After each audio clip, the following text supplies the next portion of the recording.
Eitan, the IDF has been conducting these kind of raids daily or almost every night. That in itself is not unusual, but 10 dead, according to Palestinian sources, over 100 wounded is exceptional. I mean, did something go wrong here, or is just simply the kind of collateral damage that this kind of operation entails?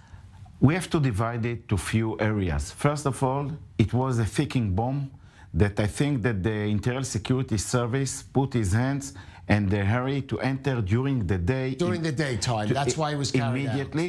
It shows you, first of all, the Israel IDF created a way of acting offensive that bring its forces everywhere, every place, in each moment, in order to put the hands on these terrorists while they are hiding, etc.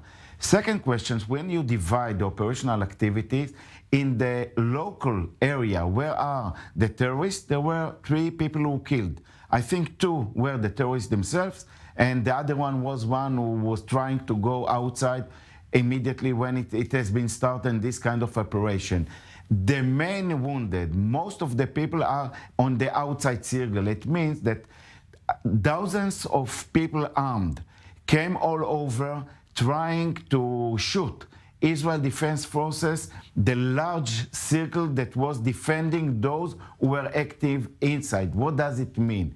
It means that there are many thousands inside Nablus with weapons trying to use and to study the way IDF is acting in order to create damage, to kill or to wounded kind of soldiers. Secondly, it brings you why in this situation, while they opened a fire, there were some people who were not involved who were killed. What are the conclusions? First of all, we succeed to reach the target. Whether this kind of situation was estimated, the results were estimated by the people who planned it, I don't know, and I guess it was not on such a case. I think it will be studied and lessons about the system IDF is reacting. But I want to climb up. What will be now the result of outside? You have now the timing of revenge. One of the main problems that happened during this operation that you could see in the social media. I mean that many people, the youth or all over the West Bank, saw the things that interior people, local people, photographed and bring the cameras, and also was one of those terrorists who made this speech in the phone.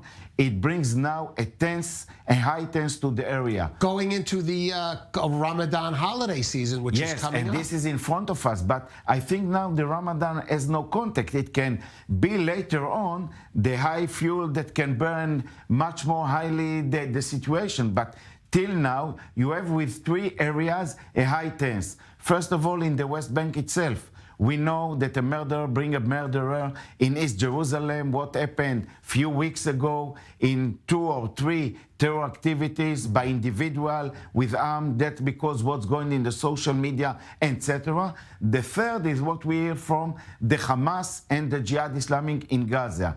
If you're asking me, the main tense that will be in East Jerusalem and the West Bank about the needs of individuals and others to kill or to murder and to send them. In Gaza, I think, we can expect things done by Hamas or Jihad Islamic, but it's under more control, and Hamas knows is loss of price, whether they are trying to launch her, etc. What I want also to put your attention is that few days ago in the United Nations was agreed by Israel and the PA under the umbrella of the United States to lower down the demand from the PA to ignore Israel about what happened. And I think when we moved inside such achievement, it brings us back with the PA to such kind of trying to find a way to calm down. I think it's the interest of Jordan and other of the areas. We have a lot now to wait. First of all, is to defend the civilian, West Bank, East Jerusalem. We are coming after tomorrow to Friday, the prayers. We have to be expected to kind of a revenge by others, and it has to be a little bit balanced. IDF will study what happened there, and I want to say that the soldiers, the commanders, made such activity I think in a very professional way. The question will be by the commanders, the generals, about the coming days for the Ramadan. Right, and let's just keep an eye, as you said, the first test may be this coming Friday, the Friday prayers there at the Al-Aqsa Mosque, Temple Mount compound in And Jerusalem. after that, the Shabbat of the Jewish, of course. Of course, so we'll have to see how that goes. But Eitan Dangot, stay with us because you raise Israel issues, including the Gaza situation.